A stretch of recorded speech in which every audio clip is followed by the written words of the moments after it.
Media बंधुओं, जैसा कि आप लोगों को ये विदित है कि आज मेरा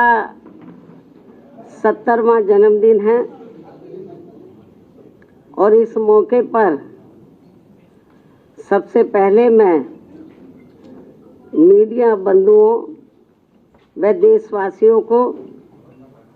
तथा बीएसपी के सभी छोटे बड़े पदाधिकारियों, कार्यकर्ताओं एवं शुभचिंतकों आदि को भी नव वर्ष सन 2026 की हार्दिक बधाई एवं शुभकामनाएं देती हूँ। साथ ही साथ ये नव वर्ष इन सभी की जिंदगी में अपार तरक्की व खुशहाली आदि लाए, कुदरत से ये भी कामना करती हूँ। इसके साथ ही अब मैं अपने जन्मदिन के संबंध में ये कहना चाहूँगी कि नव वर्ष के पहले महीने में ही आज के दिन अर्थात दिनांक 15 जनवरी को पूरे देश भर में बीएसपी के लोग मेरा जन्मदिन पार्टी व मूवमेंट के हित में इसे जन कल्याणकारी दिवस के रूप में बहुत ही सादगी के साथ मनाते हैं। और इस मौके पर पार्टी के वरिष्ठ लोग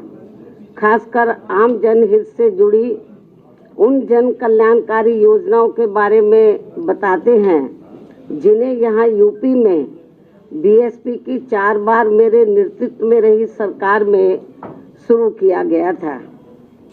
तथा उन्हें कांग्रेस, बीजेपी व अन्य विरोधी पार्टियों की सरकारों की तरह अधिकांश सरकारी कागजों में ही दर्ज करा के नहीं छोड़ दिया था, बल्कि जमीनी हकीकत में भी लागू करके दिखाया था, जिनसे फिर यूपी में सर्व समाज में से विशेषकर गरीबों, मजदूरों, बेरोजगारों, किसानों, व्यापारियों, कर्मचारियों, युवाओं, महिलाओं, छात्रों व अन्य मेहनतकश लोगों के साथ साथ यहाँ दलितों, आदिवासियों, पिछड़े वर्गों, मुस्लिम एवं अन्य धार्मिक अल्पसंख्यक समाज के लोगों की भी स्थिति में काफ़ी सुधार आया है।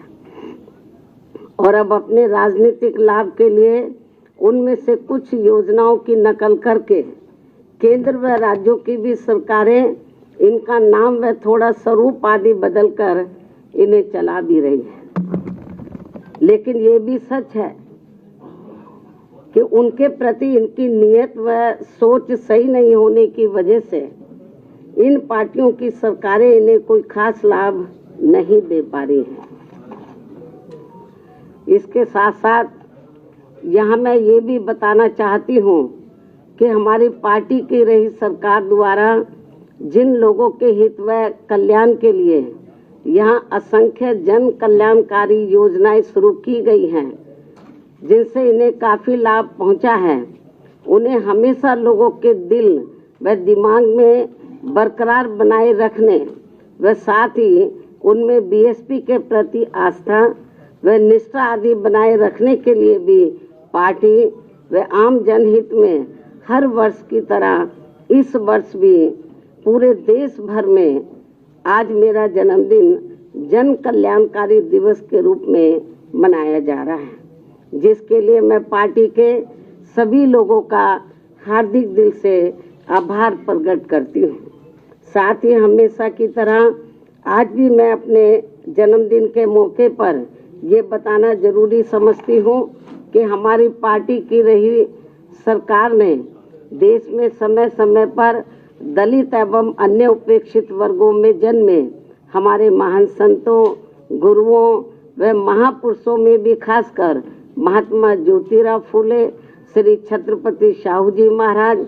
श्री नारायण गुरु, बाबा साहब डॉक्टर भीमराव अंबेडकर एवं मान्यवर श्री कांशीराम जी आदि को भी विभिन्न स्तर पर पूरा आदर सम्मान दिया है। और इनके नाम पर यहाँ अनेकों भव्य व ऐतिहासिक स्थल बनाए गए हैं तथा इनकी विशाल प्रतिमाएं लगाई गई हैं। साथ ही जनहित में अनेकों विशाल पार्क व गार्डन आदि भी बनाए गए हैं। इसके साथ साथ इनके नाम पर अनेकों नए जिले बनाए गए हैं तथा आम जनहित की भी असंख्य योजनाएं शुरू की गई हैं, जिनके अब अपने राजनीतिक स्वार्थ में विरोधी पार्टियों की सरकारें भी नकल कर रही हैं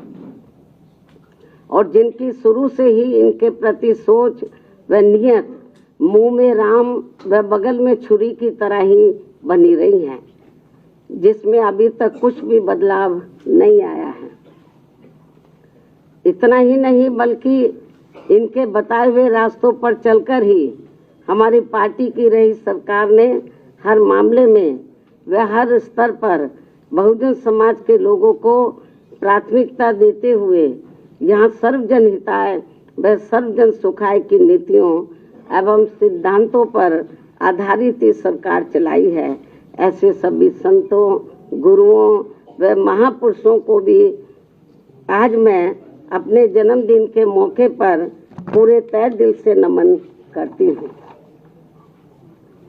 जिनके बताए हुए रास्तों पर चलकर ही मैंने देश में यहाँ सदियों से उपेक्षित रहे खासकर दलित एवं अन्य उपेक्षित वर्गों के लोगों को मान सम्मान के साथ अपने पैरों पर खड़े करने के लिए अपनी पूरी जिंदगी भी समर्पित कर दी है। मैं आपको बता रही थी अभी जो हमारे संत गुरु और महापुरुष हुए हैं, जिन्होंने इस देश के खास तौर से दलित एवं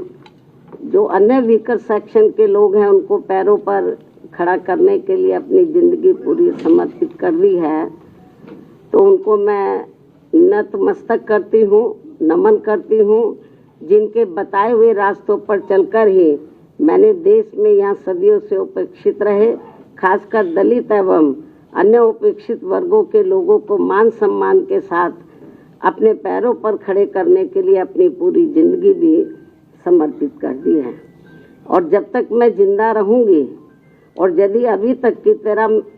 की तरह मेरा स्वास्थ्य भी बराबर ठीक बना रहता है, तो तब तक मेरा इन वर्गों के हित व कल्याण के लिए निरंतर प्रयास व संघर्ष आदि जारी रहेगा। और इस मामले में ना तो मैं कभी झुकने वाली हूँ तथा ना ही कभी किसी के दबाव व लालच आदि में आकर अपनी पार्टी की मूवमेंट से पीछे हटने वाली हूँ, जिसके लिए बीएसपी के जन्मदाता एवं संस्थापक मान्यवर श्री कांशीराम जी ने अपनी पूरी जिंदगी समर्पित कर दी है। इतना ही नहीं बल्कि इन्होंने अपने जीते जी हर मामले में मुझ पर पूरा भरोसा करके व मुझे अपना एकमात्र उत्तराधिकारी बनाकर इस पार्टी की संपूर्ण जिम्मेवारी भी मेरे कंधों पर सौंप दी है, जिसे मैं अपने जीते जी किसी भी कीमत पर पीछे नहीं जाने दूंगी, बशर्ते ईवीएम हमारी मुश्किलें और ज़्यादा ना बढ़ाता रहे। ये मैं अपनी पार्टी के लोगों को विश्वास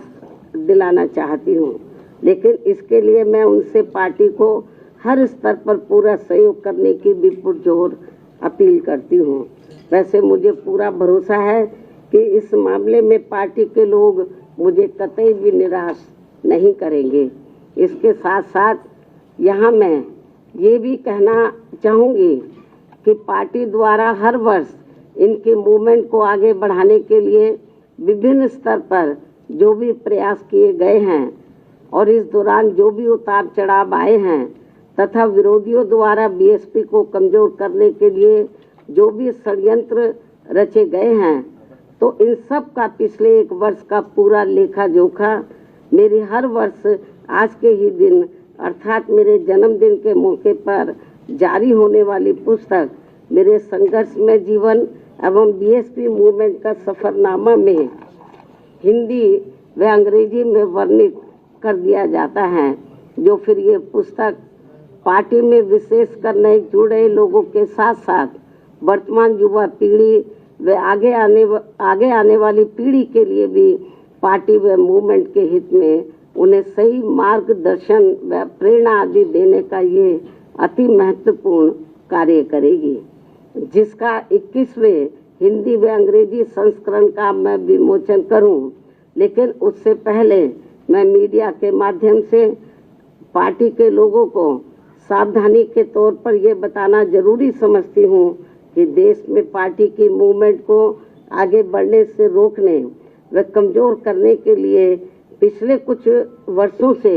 यहाँ कांग्रेस, बीजेपी व अन्य जातिवादी पार्टियां आए दिन किस्म किस्म के साम दाम दंड भेद आदि अनेकों हथकंडे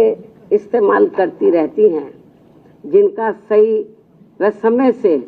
मुंह तोड़ जवाब देकर वे हर प्रकार की सावधानी बरतते हुए ही अपनी पार्टी के लोगों को पूरे देश में बीएसपी को हर स्तर पर मजबूत बनाना है और खासकर आबादी के हिसाब से देश के सबसे बड़े प्रदेश यूपी में फिर से यहाँ अपनी पार्टी बीएसपी को सत्ता में लाना भी बहुत जरूरी है। हालांकि इस संदर्भ में काफी कुछ विस्तार से जानकारी मैंने दिनांक 9 अक्टूबर सन 2025 को बीएसपी के जन्मदाता एवं संस्थापक मान्यवर श्री कांशीराम जी की पुण्यतिथि के मौके पर यहाँ लखनऊ में इनके सम्मान में किए गए यूपी प्रदेश स्तरीय अति विशाल महाआयोजन में दे दी गई है। उन्हें मैं पुनः दोहराना नहीं चाहती हूँ, लेकिन यहाँ यूपी की आम जनता को सजग व सचेत करने के उद्देश्य से ये कहना जरूरी समझती हूँ कि पिछले महीने सन 2025 में उत्तर प्रदेश विधानसभा के हुए शीतकालीन सत्र के दौरान राजधानी लखनऊ में अकेले बीजेपी के ही नहीं बल्कि सपा व कांग्रेस के भी ब्राह्मण समाज के सभी विधायकों तथा सरकार के मंत्री आदि ने भी एक जगह इकट्ठा होकर अपने ब्राह्मण समाज की वर्तमान बीजेपी की सरकार में भी हर स्तर पर हो रही उपेक्षा तथा इन पर आए दिन हो रही जुर्म जाति आदि को भी लेकर काफी चिंता व्यक्त की गई है और ये स्वाभाविक भी है। जबकि यूपी में हमारी पार्टी ने पिछले कई हुए विधानसभा चुनाव में टिकट देने व सरकार बनने पर अन्य वर्गों की तरह ब्राह्मण समाज को भी हर स्तर पर उचित भागीदारी दी है। साथ ही इनके ऊपर किसी भी प्रकार से कोई भी अन्याय अत्याचार आदि नहीं होने दिया है, जिसे ध्यान में रखकर अब यहाँ ब्राह्मण समाज को भी कांग्रेस, बीजेपी व सपा आदि इन पार्टियों के किसी भी बहकावे में नहीं आना चाहिए। वैसे भी अब ब्राह्मण समाज को किसी का भी चोखा बाटी आदि नहीं चाहिए और न ही वे किसी की धमकी से भी डरने वाले हैं,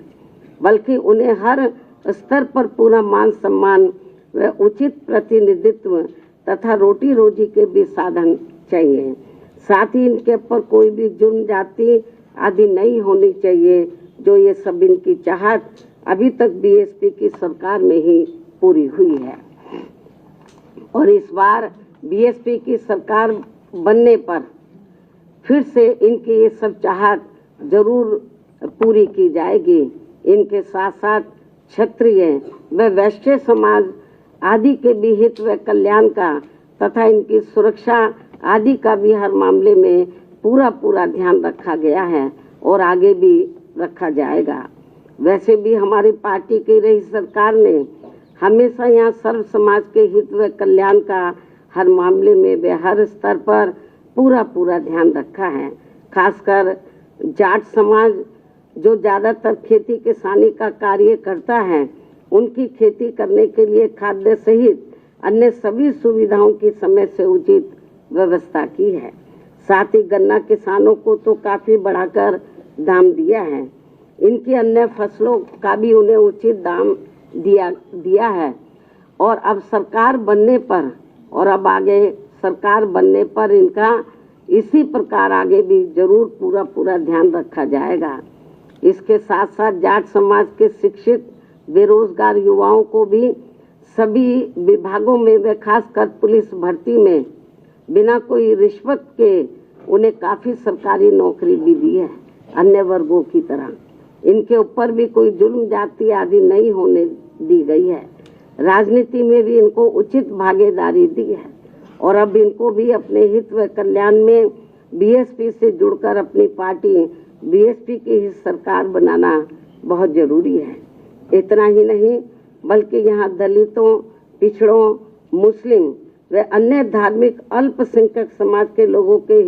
हितों का तो बीएसपी की रही सरकार में हर स्तर पर इनका प्राथमिकता के आधार पर विशेष ध्यान रखा गया है और इनके ऊपर कोई भी अन्याय, अत्याचार आदि नहीं होने दिया है। आगे भी इन वर्गों का विशेष ध्यान रखा जाएगा। इसके अलावा हमारी रही सरकार ने, हमारी पार्टी की रही सरकार ने किसी के भी मंदिर, मस्जिद व चर्च आदि को भी कोई क्षति नहीं पहुंचने दी है। इस प्रकार से हमारी पार्टी की रही सरकार ने यूपी की आम जनता को हर मामले में व हर स्तर पर काफी बेहतरीन सरकार दी है। हालांकि प्रदेश की आम जनता ने यहाँ कांग्रेस, बीजेपी व सपा आदि का भी शासनकाल देखा है और खासकर सपा के शासनकाल में तो यहाँ अधिकांश गुंडों, बदमाशों, माफियाओं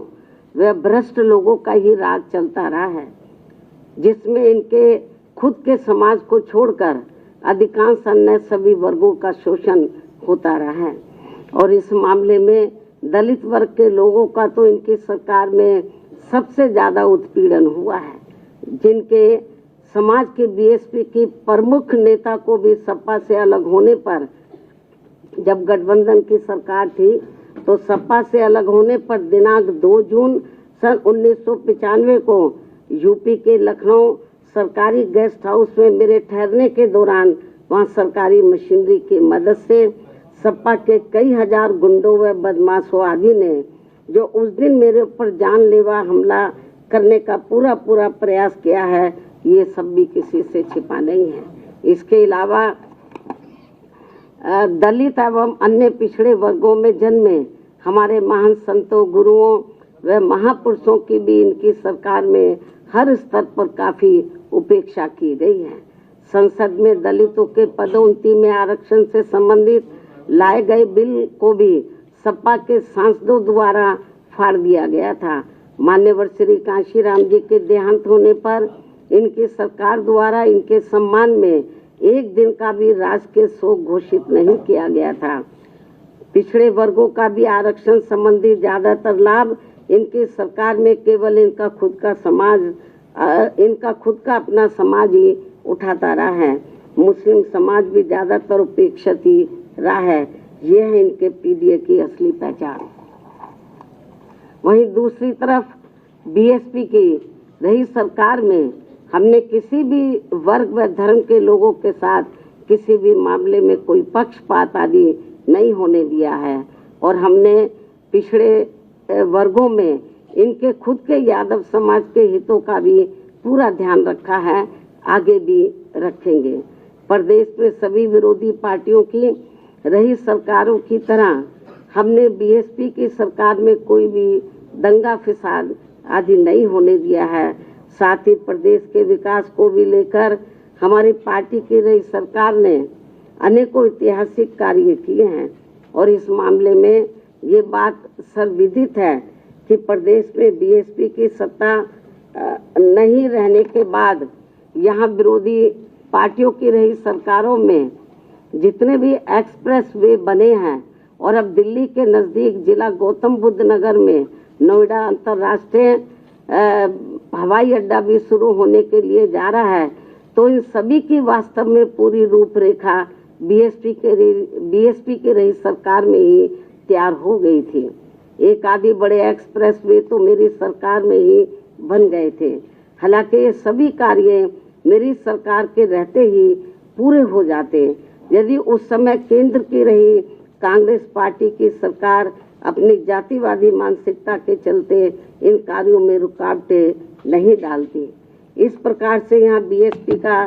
चारों बार का रहा शासनकाल हर मामले में काफी बेहतरीन शासनकाल रहा है, जिसे प्रदेश व आम जनहित में फिर से सत्ता में लाना बहुत जरूरी है, क्योंकि अब यूपी में कांग्रेस व सपा की रही सरकार की तरह वर्तमान में बीजेपी की चल रही सरकार में भी यहाँ की आम जनता व विशेषकर दलित एवं अन्य उपेक्षित वर्गों के लोग हर स्तर पर काफी ज्यादा दुखी व परेशान हैं। इनके नेता लोग मौजूदा सरकार में अधिकांश अपने खुद के नफे नुकसान में ही लगे रहते हैं। इनका अपने समाज के नफे नुकसान से कोई लेना देना नहीं है, ऐसा इन वर्गों के लोगों का मानना है।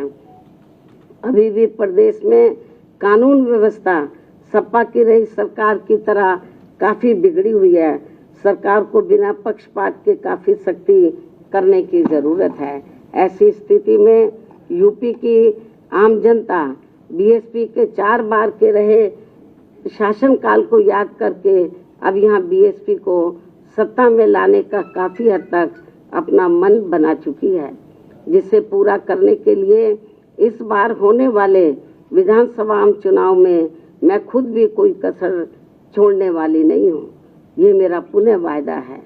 और जब यूपी में इस बार होने वाले विधानसभा आम चुनाव में हमारी पार्टी की पूर्ण बहुमत की सरकार बन जाती है, जिसकी काफी उम्मीद भी है, तब फिर हमारी पार्टी सन 2007 में पूर्ण बहुमत की बनी सरकार की तरह ही यहाँ हर मामले में व हर स्तर पर सर्वजन हिताय व सर्वजन सुखाय की नीतियों एवं सिद्धांतों पर आधारित ही सरकार चलाएगी। ये भी मैं यूपी की जनता को विश्वास दिलाना चाहती हूँ, जिसकी इस समय यूपी की जनता को व खासकर दलित एवं अन्य उपेक्षित वर्गों के लोगों को तथा विभिन्न क्षेत्रों में कार्यरत दुखी व पीड़ित लोगों को भी काफी जरूरत है। वैसे भी इस समय यहाँ अकेले बहुजन समाज के लोग ही नहीं बल्कि अन्य सभी समाज के लोग भी अपनी विभिन्न समस्याओं को लेकर काफी ज्यादा दुखी व परेशान हैं। यहाँ कानून व्यवस्था भी ठीक नहीं है। ऐसे में अब यहाँ यूपी की आम जनता बीएसपी को ही पुनः सत्ता में लाना चाहती है, किंतु उसके लिए पार्टी को हर स्तर पर मजबूत बनाना बहुत जरूरी है। और यदि इस बार यह विधानसभा के आम चुनाव होने से पहले हमारी पार्टी हर स्तर पर मजबूत हो जाती है और जिसके लिए अभी से ही पार्टी के लोग पूरे जी जान से जुटे भी हैं, तो तब फिर अपनी पार्टी को इस बार यहाँ सत्ता में आने से कोई रोक नहीं सकता है, बशर्ते यहाँ प्रदेश की आम जनता चुनाव के दौरान कतई भी गुमराह नहीं होती है। इसके साथ साथ पिछले कई चुनावों की तरह इस बार भी होने वाले विधानसभा चुनाव में ईवीएम में धांधली व बेईमानी आदि नहीं की जाती है, जिसकी ये आम चर्चा है। लेकिन इसके बावजूद भी हमारी पार्टी ये सोचकर देश में सभी चुनाव पूरी तैयारी व दमदारी के साथ लड़ती है, पता नहीं कब ईवीएम में धांधली व बेईमानी आदि कराने वालों का सिस्टम फेल हो जाए, तो तब फिर चुनाव में सही रिजल्ट आ सकता है। ऐसा भी लोगों का मानना है। वैसे अब पूरे देश में ईवीएम के विरोध में काफी आवाजें उठने लगी हैं। ऐसे में ये व्यवस्था कभी भी खत्म की जा सकती है और इसके स्थान पर फिर से यहाँ बैलेट पेपर के जरिए चुनाव कराए जा सकते हैं और ऐसा कई देशों में भी हो चुका है। यहाँ फिर मान्य कोर्ट द्वारा भी इसमें कुछ जरूरी परिवर्तन किए जा सकते हैं। इसलिए हमें उत्तर प्रदेश सहित पूरे देश में अपनी पार्टी को हर स्तर पर मजबूत बनाते रहना बहुत जरूरी है। इसके अलावा पिछले कुछ समय से देश में क्रमवार वोटों के रिवीजन यानी कि SIR करने का भी कार्य चल रहा है। उसमें भी काफी गंभीर शिकायतें चर्चा में हैं, लेकिन फिर भी इस कार्य में अपनी पार्टी के लोगों को काफी सजग रहना है और समय से ये कार्य पूरा भी करना है। इसके साथ ही जहां तक गठबंधन करके चुनाव लड़ने का सवाल है, तो इस संबंध में फिर से यहाँ मैं अपनी पार्टी का स्टैंड स्पष्ट कर देना चाहती हूँ कि हमारी पार्टी का गठबंधन करके चुनाव लड़ने के मामले में अभी तक का अधिकांश अनुभव यही रहा है कि गठबंधन करके चुनाव लड़ने से हमारी पार्टी को फायदा कम व नुकसान ज़्यादा होता है तथा इससे पार्टी का वोट प्रतिशत भी काफ़ी हद तक कम हो जाता है, जबकि बीएसपी से गठबंधन करके चुनाव लड़ने वाली पार्टी को पूरा फायदा पहुंच जाता है, क्योंकि गठबंधन में बीएसपी का खासकर दलित बेस वोट तो गठबंधन करने वाली पार्टी को पूरा ट्रांसफर हो जाता है, किंतु उनका विशेषकर अपर कास्ट समाज का ज़्यादातर वोट उनकी जातिवादी मानसिकता होने की वजह से बीएसपी के उम्मीदवारों को परिवर्तित नहीं हो पाता है और फिर ये वोट दूसरी पार्टी को ही चला जाता है, जिनका नेतृत्व जातिवादी पार्टियों के हाथों में होता है। यही मुख्य वजह है कि देश में अधिकांश पार्टियां बीएसपी से गठबंधन करके चुनाव लड़ना चाहती हैं, क्योंकि उनको फायदा पहुंचता है, लेकिन गठबंधन करने के मामले में हमें बीएसपी के हित को भी देखना बहुत जरूरी है। ऐसी स्थिति में अब हमारी पार्टी उत्तर प्रदेश सहित पूरे देश में विधानसभा व लोकसभा का भी आम चुनाव अकेले ही लड़ना ज़्यादा बेहतर समझती है और यूपी में जब इस बार चुनाव होगा अकेले ही चुनाव लड़ेगी। कोई गलतफहमी किसी को भी अपने आप में पैदा नहीं करनी चाहिए। इसलिए अब हमारी पार्टी ने उत्तर प्रदेश सहित पूरे देश में सभी छोटे बड़े चुनाव अकेले ही लड़ना ज़्यादा उचित समझा है और अब हमारी पार्टी किसी भी चुनाव में किसी भी पार्टी के साथ किसी भी प्रकार का कोई भी गठबंधन करके चुनाव नहीं लड़ेगी। लेकिन इस संबंध में यहाँ मैं ये भी कहना चाहूँगी, जब आगे चलकर हमारी पार्टी को ये पूरा भरोसा हो जाएगा, आपकी नई बात कर रही हूँ, बरसों लगेंगे अभी, जब आगे चलकर हमारी पार्टी को ये पूरा भरोसा हो जाएगा कि बीएसपी से गठबंधन करके चुनाव लड़ने वाली पार्टी अपनी पार्टी का खासकर अपर कास्ट समाज का वोट उनकी जातिवादी मानसिकता व सोच आदि को बदलकर हमारी पार्टी को ट्रांसफर करा सकती है, तब फिर उस समय गठबंधन करके चुनाव लड़ने को लेकर जरूर सकारात्मक निर्णय लिया जा सकता है। इसमें बरसों लगेंगे। जब तक ये जातिवादी व्यवस्था रहेगी, मानसिकता लोगों के नहीं बदलेगी, बहुत मुश्किल है। जो फिलहाल हमें यहाँ अभी तक किसी भी पार्टी में ऐसा होता हुआ नजर नहीं आ रहा है, लेकिन ये भी सच है कि हमारी पार्टी द्वारा अपर कास्ट समाज के जिन लोगों की जातिवादी मानसिकता व सोच आदि को बदल दिया गया है, लेकिन ये भी सच है कि हमारी पार्टी द्वारा अपर कास्ट समाज के जिन लोगों की जातिवादी मानसिकता व सोच आदि को बदल दिया गया है, उनका वोट तो बिना गठबंधन के ही सीधा बीएसपी को मिल जाता है और इनका इस बार पहले से भी उम्मीद है कि इनका इस बार पहले से भी कहीं ज़्यादा ये वोट हमारी पार्टी को जरूर मिल जाएगा। अपर कास्ट समाज का ऐसा पार्टी का मानना है। इसके साथ साथ प्रदेश में दलित, पिछड़ा व मुस्लिम एवं अन्य धार्मिक अल्पसंख्यक समाज का भी वोट इस बार पहले से कई गुना ज़्यादा बीएसपी को ही मिलने वाला है और फिर सपा का पीडीए भी देखता ही रह जाएगा, जिसकी पार्टी को पूरी उम्मीद भी है, क्योंकि अब यहाँ सब समाज के लोग कांग्रेस, बीजेपी व सपा आदि के शासनकाल को काफ़ी आजमा चुके हैं, जबकि बीएसपी का 4 बार का रहा शासनकाल हर मामले में व हर स्तर पर काफ़ी लोकप्रिय रहा है। और अब ये लोग इन पार्टियों के बहकावे में ना आकर अपनी एकमात्र हितैषी पार्टी बीएसपी को इस बार सत्ता में जरूर लाएंगे, जिसकी काफ़ी संभावना भी है। और ये कुछ ज़रूरी बातें पार्टी व मूवमेंट के हित में आज मैंने अपने जन्मदिन के मौके पर मीडिया के जरिए पूरे देश में अपनी पार्टी के लोगों के सामने रखी है। हालांकि मुझे पूरा भरोसा है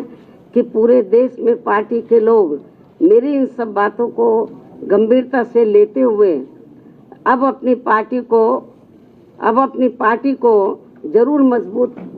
ऑफ कर दो इसको भाई, जरूर मजबूत बनाएंगे, जो यही इनका मेरे जन्मदिन पर खास तोहफा भी होगा। और अब मैं पार्टी व मूवमेंट के हित में अपनी लिखी गई पुस्तक का विमोचन करती हूँ। घर घर ऐ सर्वजन के लोगों, दीप खुशी के जलाओ। घर घर ऐ सर्वजन के लोगों, दीप खुशी के जलाओ। फूलों की बरसात करो और गीत खुशी के गाओ। फूलों की बरसात करो और गीत खुशी के गाओ। कर दे कुदरत माया बहन पे, कर दे कुदरत माया बहन पे। खुशियों की बरसात भीम का मिशन सजाओ। नया इतिहास बनाओ। भीम का मिशन सजाओ, नया इतिहास